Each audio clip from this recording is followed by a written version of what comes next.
The screens in Meridian Station's command center had gone dark, not from power failure or technical malfunction, but by deliberate command. Captain Marcus Sullivan stood at the viewport, his weathered face illuminated by the ghostly blue glow of the terraformed moon below. His reflection stared back at him from the reinforced glass, a man who had seen too much and lost more than he cared to admit. "Sir!" Lieutenant Commander Patricia Wells approached quietly, her footsteps barely audible in the hushed atmosphere. "Admiral Kane's transmission is awaiting your response." Sullivan didn't turn immediately.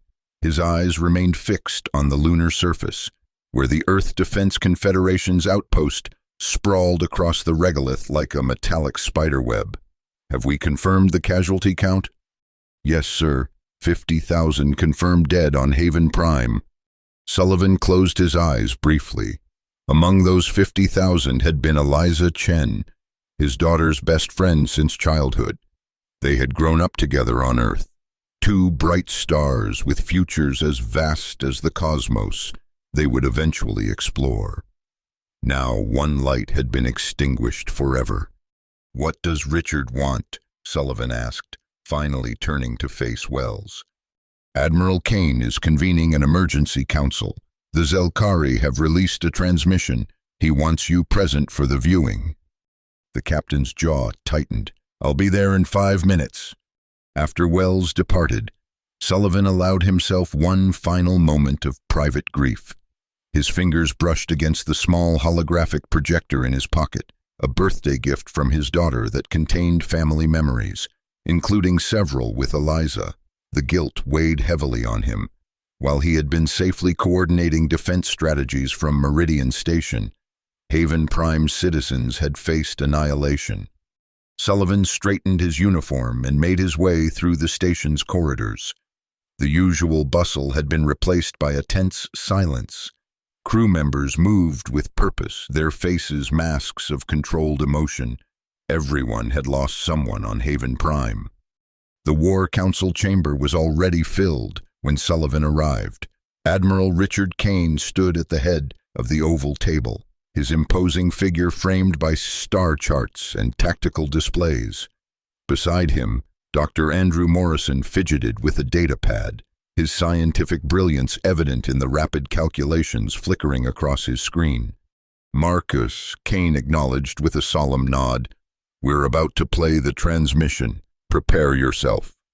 The central holographic projector flickered to life, and the sneering face of Zelkari Ambassador Cathar materialized above the table.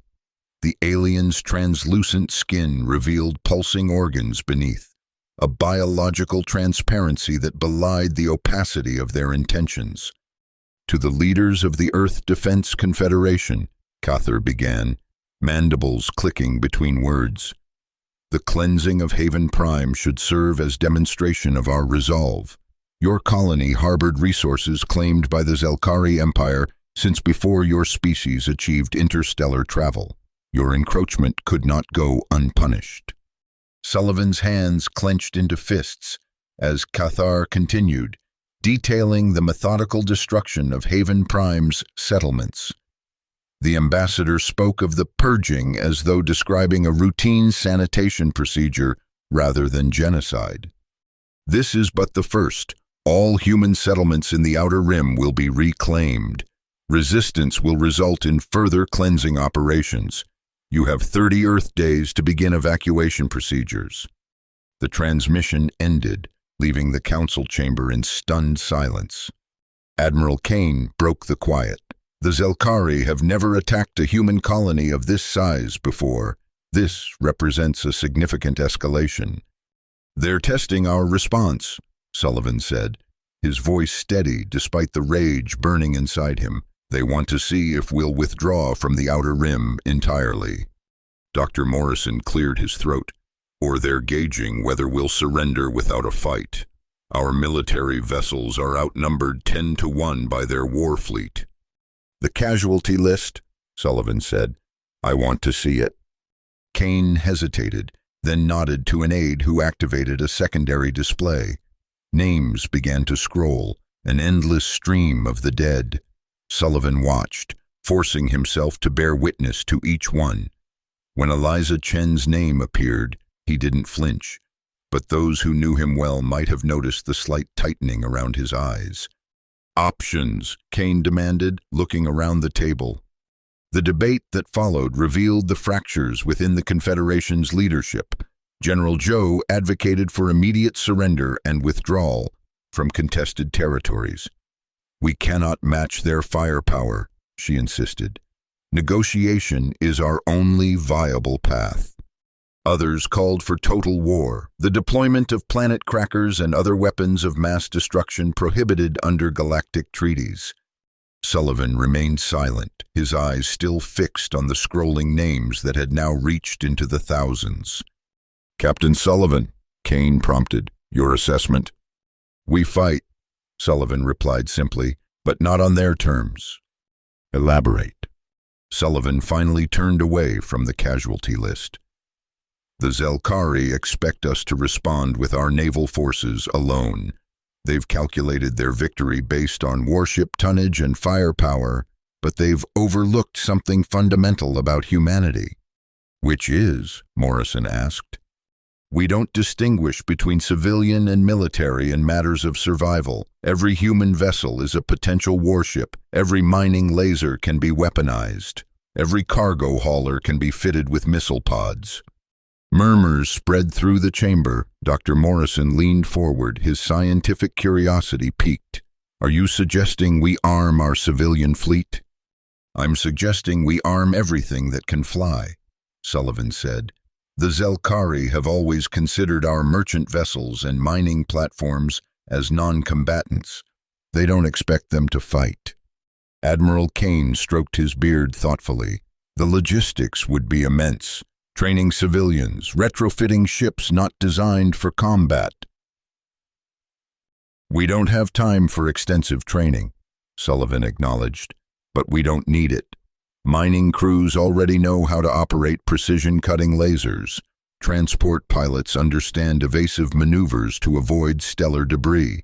We give them targeting systems and a cause worth fighting for." Dr. Morrison's eyes lit up. "My department has been developing quantum disruptors that could be mounted on smaller vessels. They've never been cleared for military use due to potential space-time destabilization risks, but now would be the time to deploy them," Sullivan finished. Kane looked troubled. "What you're proposing violates centuries of military tradition. Civilians are to be protected, not thrust into combat." "With respect, Admiral," Sullivan replied, "the Zelkari just killed 50,000 civilians who had no means to protect themselves. I'm proposing we give the rest a fighting chance." The debate continued late into the night cycle. By its conclusion, the Council had reached a decision that would forever change the nature of human warfare. Operation Sky's Turn would commence immediately. Memorial holograms began appearing throughout Meridian Station, flickering blue images of those lost on Haven Prime. They served as constant reminders of what was at stake. Sullivan paused before one displaying a young woman with a brilliant smile, Eliza, and silently promised that her death would not have been in vain. The plasma-white sky that had engulfed Haven Prime would not be remembered as only destruction, but as the catalyst for humanity's unified stand. The grief that threatened to consume them would instead become their strength. Within hours of the Council's decision, Meridian Station transformed into a hub of frenetic activity. The vast lunar shipyards beneath the station, normally dedicated to commercial vessel construction and repair, now swarmed with engineers and technicians working around the clock. Mining barges, their hulls still streaked with asteroid dust, were fitted with hastily manufactured missile pods. Passenger liners had their luxury quarters stripped to make room for targeting systems and shield generators. Sullivan stood in the observation deck overlooking the largest construction bay, watching as the mining vessel Harvest Moon underwent its transformation. The ship's massive ore processing array was being reconfigured into what would effectively become the largest kinetic weapon ever deployed by humankind. Impressive, isn't it? Dr. Morrison appeared at his side, data pad clutched in his perpetually fidgeting hands. They're mounting a quantum disruptor array where the refinery module used to be. Will it work? Sullivan asked. Morrison hesitated. In theory, we've never tested the technology at this scale. The spatial distortions could potentially tear a hole in the fabric of reality. Better reality than humanity, Sullivan replied grimly. The scientist nodded, though Sullivan noticed the conflict in his eyes.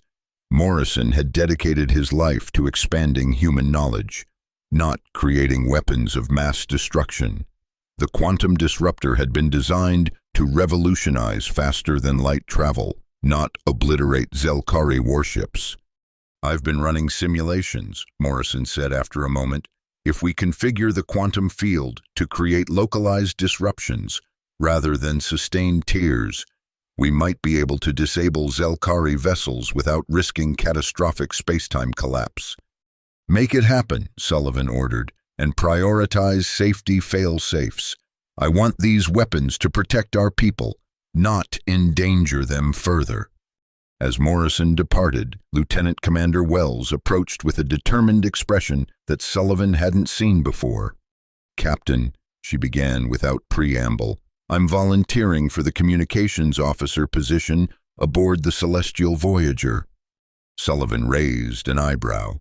The Voyager was a converted luxury passenger liner, hardly a vessel most Star Navy officers would choose for combat operations. That's a civilian craft, Patricia. Naval personnel are needed on military vessels. With respect, sir, civilian vessels will need experienced communications officers more than our warships do. Most of these crews have never coordinated in a battle formation. Sullivan studied her face and recognized something he'd seen in the mirror many times. Grief transformed into purpose. You knew someone on Haven Prime. Wells's professional demeanor cracked slightly. My sister's daughter. She was studying xenobotany at the Research Institute. Sullivan placed a hand on her shoulder. Request approved. Report to the Voyager at 0600. Thank you, sir. Wells hesitated, then added, Captain, there's something else you should know. Admiral Kane has been meeting privately with Captain Helen Rodriguez. Sullivan frowned. Helen Rodriguez was no naval officer, but the CEO of Helios Mining Consortium, one of the largest civilian operations in the Outer Rim. What about? I'm not certain, but I overheard mention of planet crackers. The captain's expression darkened. Planet crackers were officially prohibited under the Galactic Council's treaties, weapons capable of splitting a planet's crust and triggering catastrophic tectonic collapse. That Kane was discussing such options indicated how desperate the situation had become. Keep this information confidential. Commander, I'll speak with the Admiral. After Wells departed, Sullivan made his way to the testing range in the asteroid belt, where the first retrofitted mining vessels were conducting weapons trials. From the observation platform, he watched as a decommissioned Zelkari hull fragment was subjected to the focused beam of a mining laser reconfigured for combat. The metal alloy, known for its exceptional durability, glowed bright orange before finally giving way, a promising result. Impressive modification, said a voice behind him. Sullivan turned to see Captain Helen Rodriguez, her stocky frame and calloused hands marking her as someone who had worked alongside her miners before rising to command. Her dark hair was streaked with premature gray, and a fresh scar ran along her right cheek, evidence of Haven Prime's attack. She had been there on a business trip and narrowly escaped. Helen, Sullivan acknowledged, I heard you've been consulting with Admiral Kane. Rodriguez's expression remained neutral. The Admiral believes my company's deep core extraction technology might have military applications. Planet crackers, Sullivan said bluntly. Among other options. She stepped closer to the viewport, watching as the testing continued. My chief engineer thinks I'm insane. Says I'm turning mining equipment into doomsday weapons. Are you? Rodriguez turned to face him fully. My engineer has a point about the ethics, but he wasn't on Haven Prime. He didn't see what I saw. Her voice remained steady, but her eyes held the haunted look of someone who had witnessed atrocities. Sometimes I still smell the burning. Sullivan understood. The rational part of him recognized the moral quandary of deploying planet crackers, but rationality seemed increasingly irrelevant in the face of extinction. We do what we must to survive, he said finally. And after survival, what then? Rodriguez asked. Sullivan had no answer for her. The next 3 days passed in a blur of preparation and small-scale skirmishes as Zelkari reconnaissance probes encountered the outer defense perimeter. Each engagement provided valuable data on the effectiveness of the retrofitted civilian vessels. A converted atmospheric harvester managed to destroy 2 Zelkari scouts using nothing more sophisticated than overcharged maneuvering thrusters and mining charges. Dr. Morrison's quantum disruptor prototype was tested against a captured Zelkari hull section with mixed results. The weapon successfully created a localized distortion that sheared through the alien alloy like paper, but the spatial anomalies persisted for several minutes afterward, a potentially dangerous side effect in actual combat. We need more time, Morrison insisted during the emergency council meeting that followed. Time is the one resource we don't have, Admiral Kane countered.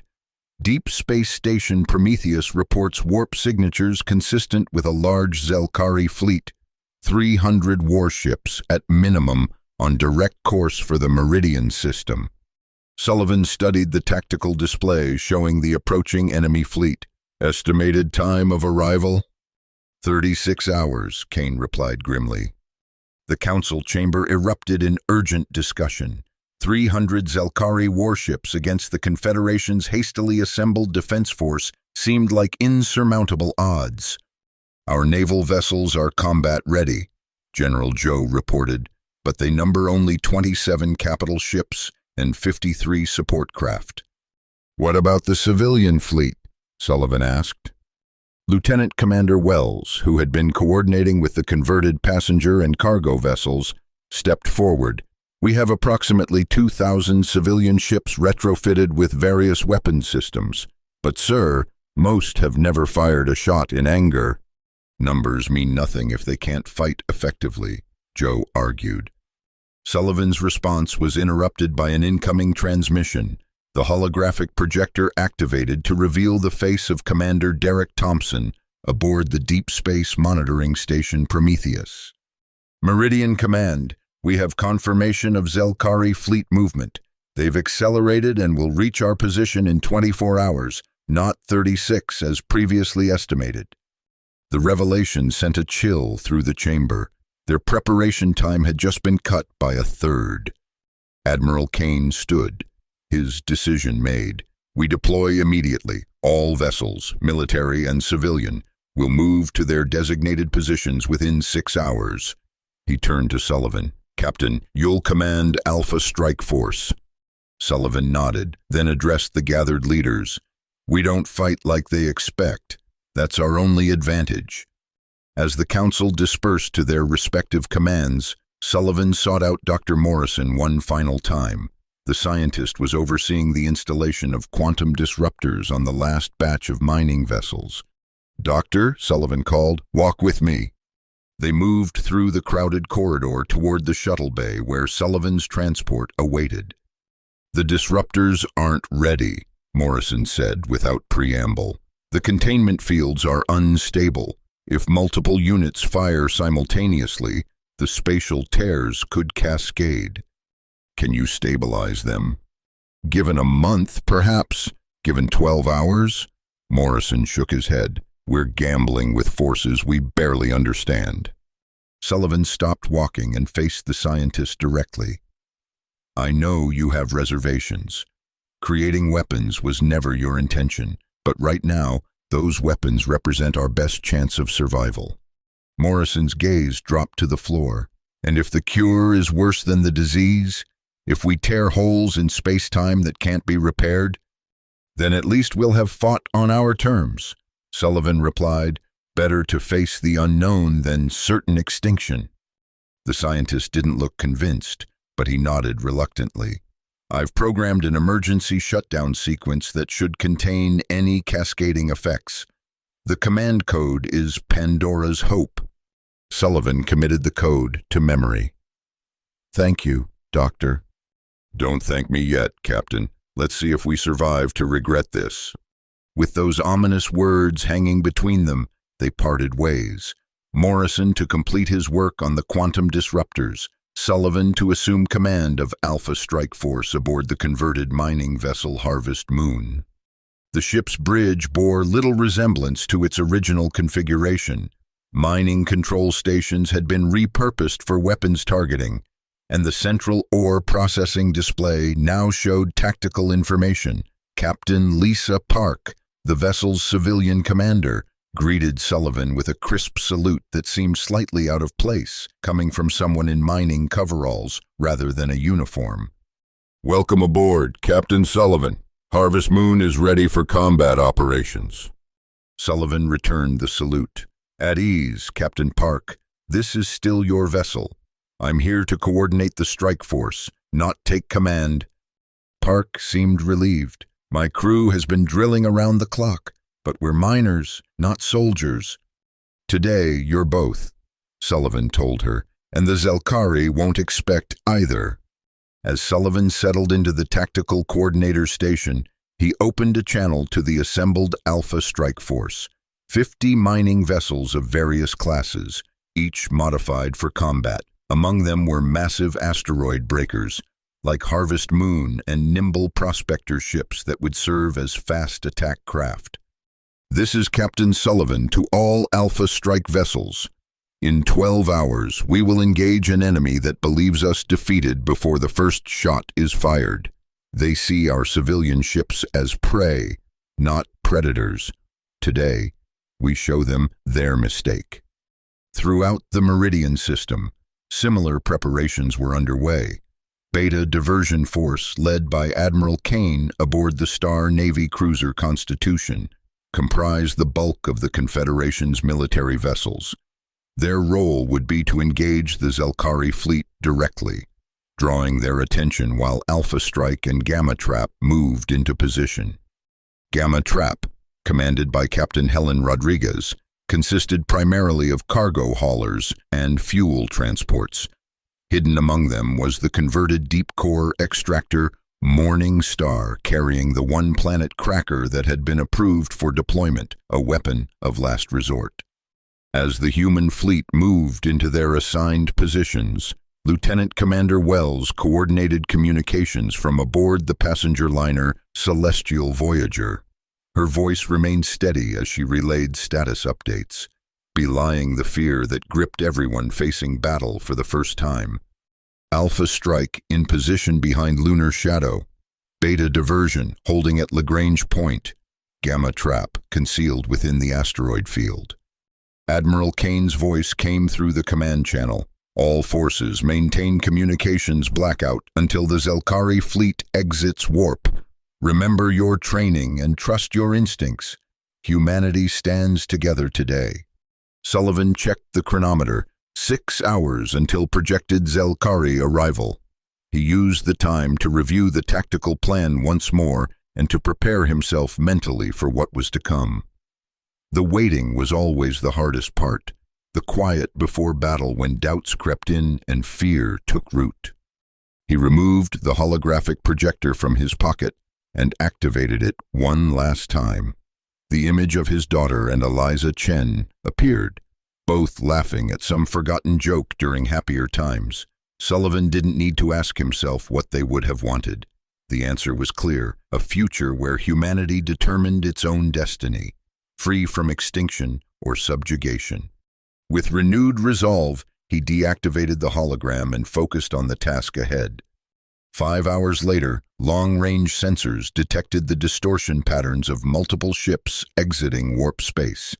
The Zelkari fleet had arrived early, eager to press their advantage against what they believed would be a disorganized and terrified enemy. "All stations, battle alert," Sullivan ordered, and Harvest Moon's lights dimmed to combat levels as power was diverted to weapons and shields. On the tactical display, 300 Zelkari warships materialized in a perfect attack formation, a three-dimensional arrowhead aimed at the heart of the Meridian system. Their sleek, crystalline hulls gleamed in the starlight, beautiful and deadly. For several tense minutes, nothing happened. The Zelkari fleet hung in space, seemingly assessing the situation. Then, a transmission cut through the communications blackout. "Attention human vessels," came the voice of Zelkari Fleet Commander Vexar. "Your military presence is noted and will be dealt with accordingly. All civilian craft are advised to power down and prepare for boarding. Resistance will result in immediate destruction." Admiral Kane's response was succinct. "This is Admiral Richard Kane of the Earth Defense Confederation. Your unprovoked attack on Haven Prime constitutes an act of war. We demand your immediate withdrawal from Confederation space." The exchange was merely formality, a last vestige of diplomacy before the inevitable conflict. Sullivan knew the Zelkari had no intention of withdrawing, just as humanity had no intention of surrendering. "Beta diversion, execute," Kane ordered, and the Confederation's naval vessels surged forward to engage the Zelkari fleet.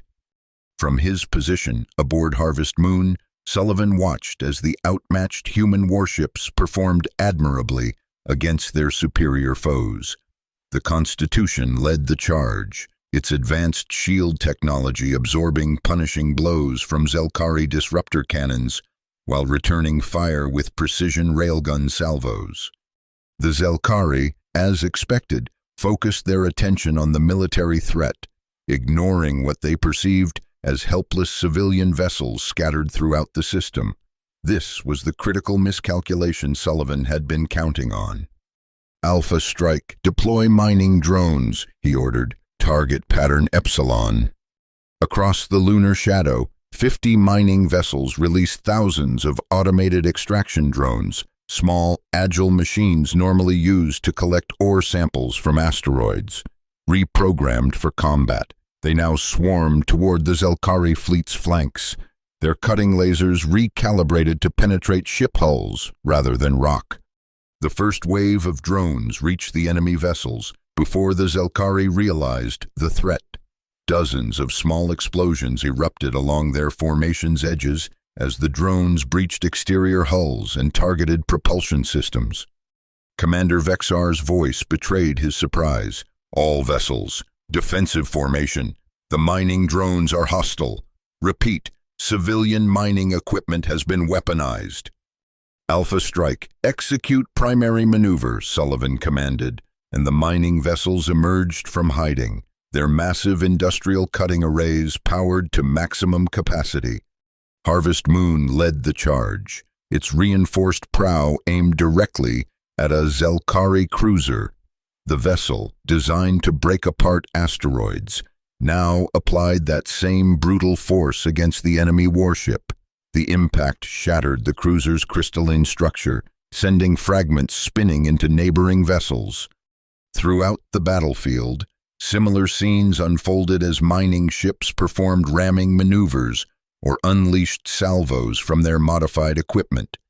A fuel hauler from Gamma Trap vented its contents into the path of 3 Zelkari destroyers, then ignited the cloud with a mining charge, creating a miniature nova that engulfed the enemy ships. The Zelkari, reeling from the unexpected assault, began redirecting their fire toward the civilian vessels, but struggled to target the smaller, more maneuverable craft. Their battle doctrine, developed over centuries of conventional warfare, had no protocols for combating weaponized industrial equipment or kamikaze attacks by passenger liners. "Gamma Trap, Phase 2, Sullivan ordered, and Captain Rodriguez's vessels emerged from the asteroid field, forming a loose sphere around a portion of the Zelkari fleet. "Ready quantum disruptors." Rodriguez's voice came through, calm despite the chaos surrounding her. "Target the flagship." Sullivan checked the tactical display. The Zelkari command vessel, a massive dreadnought named Eternal Dominion, according to intelligence reports, was attempting to coordinate a response to the unconventional attack. If they could eliminate it, the enemy fleet might fall into disarray. "Firing solution confirmed," Rodriguez reported. "All vessels with quantum disruptors, fire on my mark. 3, 2, 1, mark." 30 converted cargo ships fired simultaneously, their quantum disruptors creating localized distortions in the fabric of space-time. The effects were immediately visible. Reality itself seemed to warp around the Zelkari flagship, its crystalline hull bending in impossible ways as fundamental forces briefly ceased to function normally. When the distortions faded, the Eternal Dominion remained intact but severely damaged, its once perfect symmetry now marred by twisted sections and fracture lines. "Quantum strikes partially effective," Morrison reported from his monitoring station on Meridian. "Spatial integrity holding, but we're seeing cascade warnings. I recommend no further simultaneous discharges." Sullivan acknowledged the warning. They had hurt the enemy flagship but failed to destroy it. Now they needed a decisive blow before the Zelkari could regroup. "Morning Star, you are clear to deploy primary payload," Sullivan ordered. Helen Rodriguez's voice came through, resolute. "Understood. Morning Star moving into position. All vessels clear blast radius." The converted deep-core extractor approached the wounded Zelkari flagship, accelerating beyond safe operational parameters. Captain Rodriguez and her volunteer crew knew this was a one-way mission. The Planet Cracker could not be deployed from a safe distance. It required direct contact with the target. "For Haven Prime," Rodriguez transmitted her final message before communications from Morning Star ceased. The impact was barely visible, a small mining vessel colliding with a massive warship. For a moment, nothing seemed to happen. Then, a blinding light erupted from within the Zelkari flagship as the Planet Cracker activated, releasing forces normally used to split planetary crusts. The dreadnought broke apart from the inside out, its destruction taking 30 nearby cruisers with it, in a chain reaction of explosive decompression and secondary detonations. The battlefield fell momentarily silent as both sides processed what had just occurred. The Zelkari had lost their flagship and a significant portion of their fleet to weapons they had never anticipated facing. The human forces had demonstrated that every vessel, every piece of equipment, every citizen was a potential weapon in defense of their civilization. From the bridge of the Constitution, Admiral Kane seized the psychological advantage. "All forces press the attack. The enemy is vulnerable." The battle resumed with renewed intensity. Passenger liners converted to troop carriers launched boarding parties onto damaged Zelkari vessels. Atmospheric harvesters deployed countermeasure clouds that confused enemy targeting systems. Even unarmed vessels contributed by positioning themselves as shields for damaged military ships or creating navigational hazards with debris fields. Aboard the Harvest Moon, Sullivan directed the Alpha Strike Force in systematic attacks against Zelkari engine and weapon systems rather than attempting to destroy vessels outright. "Disable, don't destroy," he ordered. "We want survivors to carry the message back." The tide of battle had turned decisively, but Sullivan knew the fight was far from over. The Zelkari still commanded significant firepower, and desperation would make them dangerous. He prepared to order a tactical withdrawal to regroup when an unexpected transmission came through. "This is Commander Vexar of the Zelkari Expeditionary Force," came the strained voice. "I request immediate cessation of hostilities and terms for surrender." Sullivan exchanged a glance with Captain Park, both equally surprised by this development. Zelkari commanders were notorious for fighting to the death rather than surrendering. "This could be a trap," Park cautioned. "Possibly," Sullivan agreed, but it's also an opportunity. He opened a channel to Admiral Kane. Sir, recommend we accept the surrender with conditions. Their remaining forces are still substantial. After a brief consultation with his officers, Kane responded, agreed. Inform Commander Vexar that surrender terms will be negotiated aboard the Constitution. His vessel may approach with shields down and weapons offline. Any deviation will result in immediate resumption of hostilities.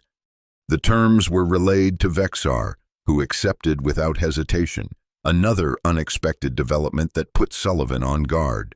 Nevertheless, orders were issued for a ceasefire, and the human fleet maintained defensive positions as a single Zelkari cruiser approached the Constitution. Sullivan transferred from Harvest Moon to attend the surrender negotiations, bringing Lieutenant Commander Wells with him to verify communications authenticity. The Constitution's hangar bay had been converted into an impromptu conference room, with armed guards stationed at regular intervals. Commander Vexar entered flanked by two Zelkari officers. The alien commander wore what appeared to be a prisoner's uniform rather than his military regalia, a significant concession that suggested genuine capitulation rather than a tactical ploy. Admiral Kane opened the proceedings without ceremony. State your terms, Commander. Vexar's mandibles clicked softly before he spoke. The Zelkari Expeditionary Force surrenders unconditionally to the Earth Defense Confederation. We request only that our remaining vessels be permitted to return to Zelkari space with basic life support systems intact. That's it? Kane asked, clearly suspicious. No conditions, no negotiations. None, Vexar confirmed. My authority to negotiate has been withdrawn by the Imperial Command. Sullivan studied the alien commander carefully. You're acting against orders. Vexar's translucent skin flushed darker, indicating emotional distress. I am acting to preserve what remains of my fleet. The Imperial Command ordered us to continue fighting until total destruction. Why disobey? Sullivan pressed. Because it would serve no purpose except to validate a flawed strategy, Vexar replied. His compound eyes shifted to Sullivan. You transformed civilian vessels into weapons of war, mining equipment into planet killers, passenger ships into troop carriers. There was something akin to admiration in his tone. We calculated victory based on military tonnage and firepower. We did not account for creativity. Sullivan understood then. Vexar was a pragmatist who recognized defeat when he saw it. More importantly, he recognized the implications of that defeat for future conflicts. The Zelkari had always relied on overwhelming force against conventional military targets. They had no doctrine for fighting an entire civilization where every citizen and every tool could become a weapon. Your surrender is accepted, Admiral Kane stated formally. Your vessels will be escorted to the system boundary and monitored until they exit Confederation space. Any return will be considered an act of war. Vexar inclined his head in acknowledgement. There is one more thing you should know. Captain Sullivan. He focused his compound eyes on the human officer. The attack on Haven Prime was not unanimously supported by Imperial Command. Some of us argued against it, believing it would unite humanity rather than fracture it.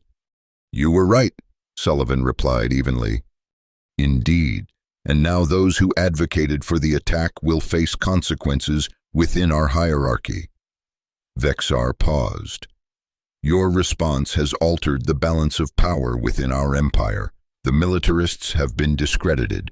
Those who favor diplomatic solutions now have leverage. This revelation held significant implications for future human-Zelkari relations. Sullivan exchanged a glance with Kane, who nodded slightly.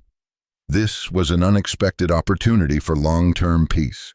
Commander Vexar, Sullivan said carefully, perhaps when you return, You might convey to your diplomatic faction that the Confederation would be open to discussions regarding territorial boundaries and resource rights.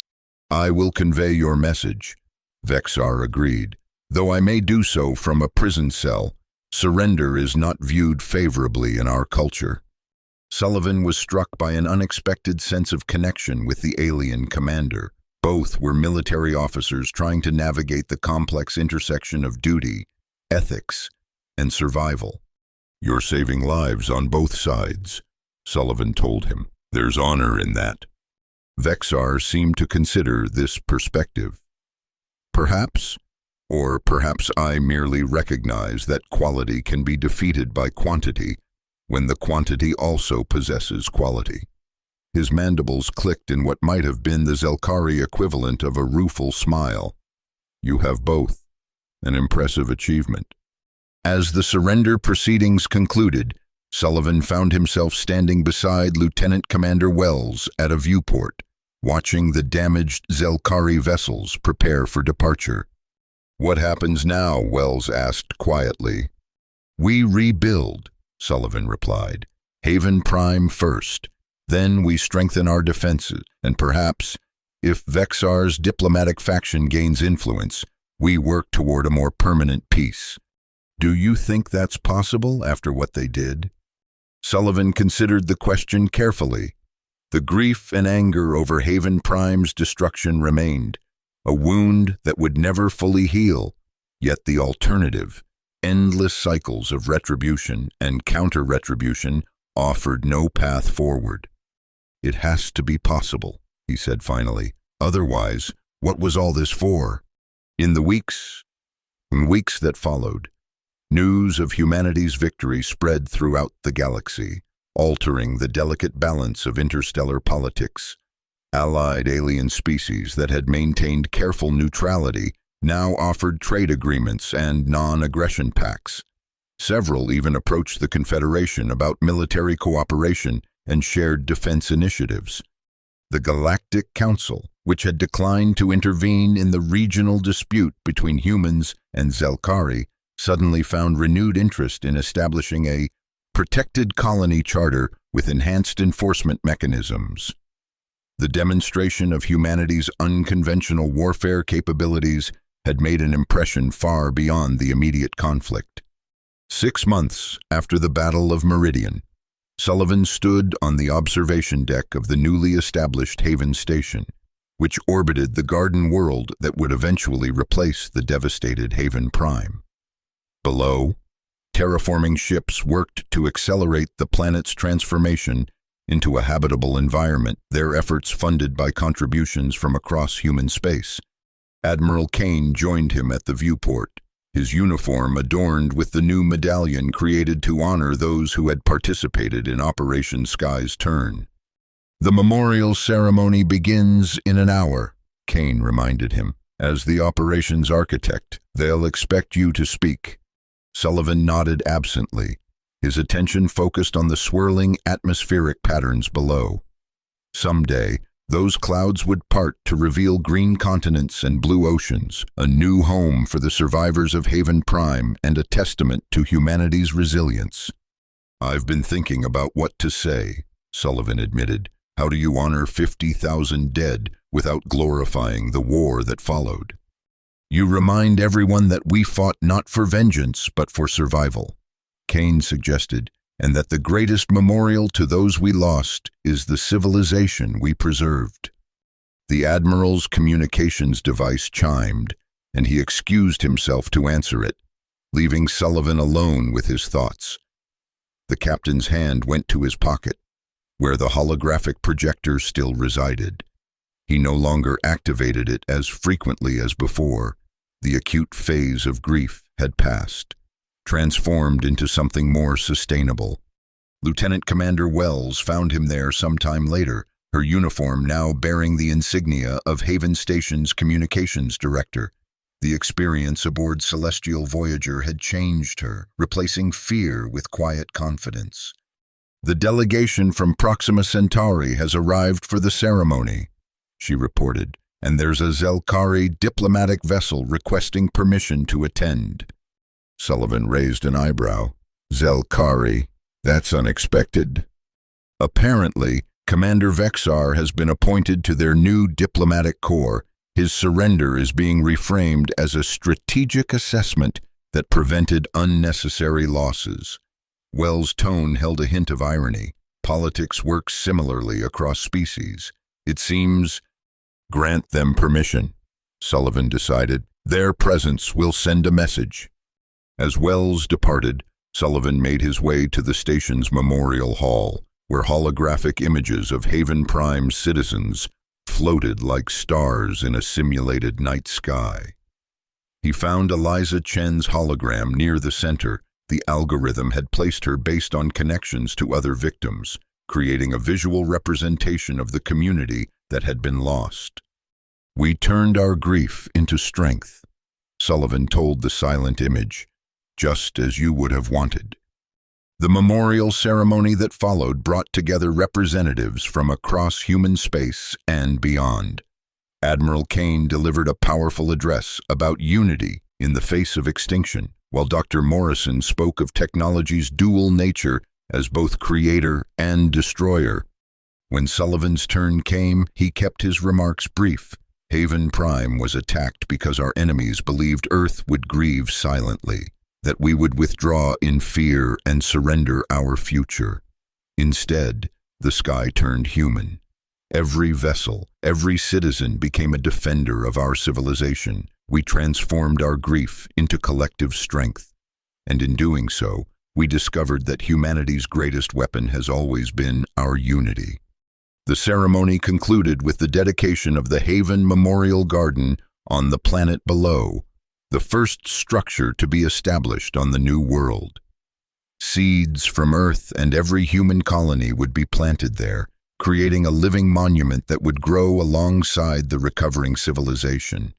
6 months after that, Haven Station had evolved from a military outpost to a thriving spaceport. Civilian traffic had resumed along former Zelkari lanes, now patrolled by joint human-alien security forces. The Constitutional Accords, signed by 17 species including a Zelkari delegation led by Vexar, established new protocols for territorial disputes and resource claims. Sullivan, now promoted to Admiral, stood in Haven Station's training center, observing a class of cadets from dozens of species, including, remarkably, 3 young Zelkari whose translucent skin flushed with excitement as they mastered the simulation exercise. Lieutenant Commander Wells approached with a data pad. The latest reports from the border regions, all quiet.